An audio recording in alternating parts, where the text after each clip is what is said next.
Halo Forge comes out late December. Mike, you and I got to see over an hour and a half of this new feature for Halo 5. It's pretty huge, and it's pretty in-depth this time around, especially compared to Halo 4. Mike, and you and I got to preview this with Tom French, the lead designer of Forge, and he was basically just running, us through the entire mode. So yeah, let's take a look at all the new stuff. We got an hour and a half of it, but we're going to concise this into, just a few minutes. Yeah, so the main things to take away from it to begin with are, obviously, it's very much bigger, and there are more things to do, and it's kind of an unprecedented level of control. To give you a reference, Tom French was saying there are a few hundred objects you can use in Halo 4. This time around, there are about 1,700. And you can't use them all in one map because, as you can see in the video, there's a 1,024 object limit, but you could still make pretty huge maps with a lot of things going on in them. But at the same time, 343 is really focusing on making it accessible despite how much bigger and deeper it is.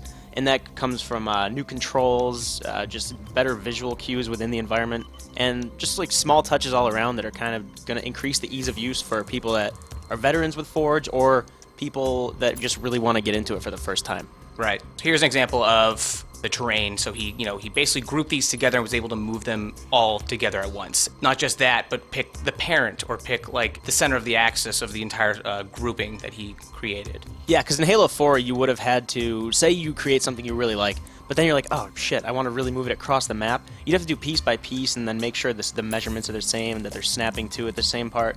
Here you can just group it and move it across as this huge glacier kind of thing.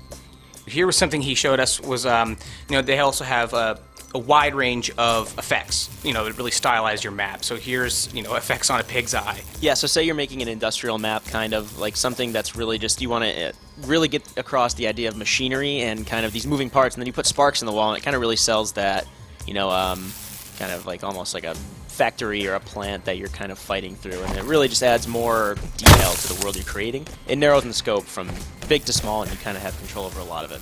So then we have terrain and tons of different variations of palettes.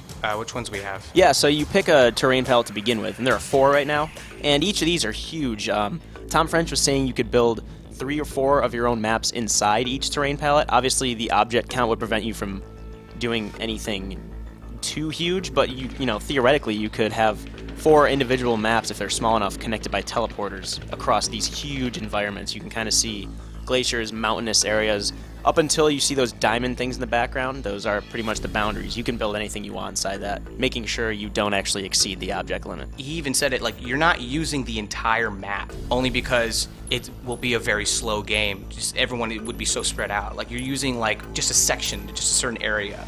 Oh yeah, this dwarfs anything you've seen in Halo 4, especially anything in the previous Forges, because again, they have the more power to have include all the effects you want to do, any objects, any scripting, which is another thing we got to see. The scripting was, I think, my biggest takeaway. And why don't you describe it a little further?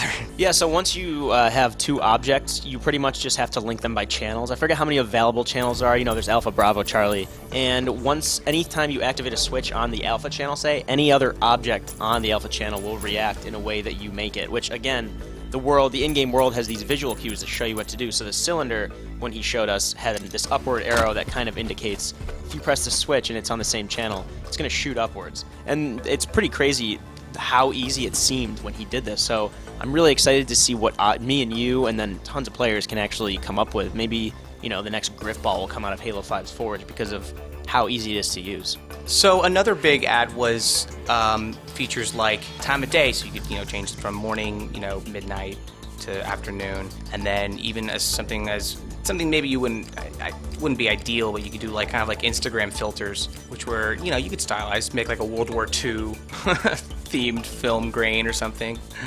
Or you could do, like a green hue if you want to make it look like Fallout 3, some sort of post-apocalyptic world. A lot of these are all just aesthetics, but it's really just kind of coming down to how you personalize things. But also, you can just completely change the wind direction. It's pretty in-depth of how much control you have over not just the map, but what's happening around you in the skybox and the shadows and the lighting and everything. It's pretty crazy how much you can actually kind of make this feel like almost like a campaign mission, like things are happening for a reason almost, and it's not just this static map you're shooting other players on.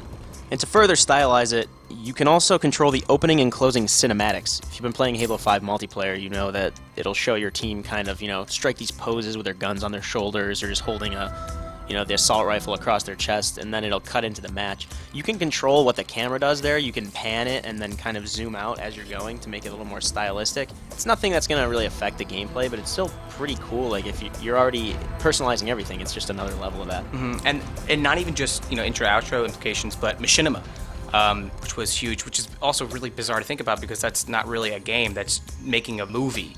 So he added a chroma key. Yeah, I'm just imagining you could probably make the mini green screen into like a giant movie theater. I just imagine Red versus Blue in church watching it almost and just commenting on it like Mystery Science Theater. Yeah, I'm excited about it. I'm excited about how many more options there are, but also how much easier it seems like it's going to be to use, because Forge has always been one of those things, you get out what you put in, and I think this is going to make it easier to devote that time to it. So I'm really looking forward to seeing what I can create, and just more than that, I'm looking forward to seeing what the community creates and things I can jump into and play myself. Yeah, can't wait. For all of your gaming news and Halo 5 needs, you go to GameSpot.com.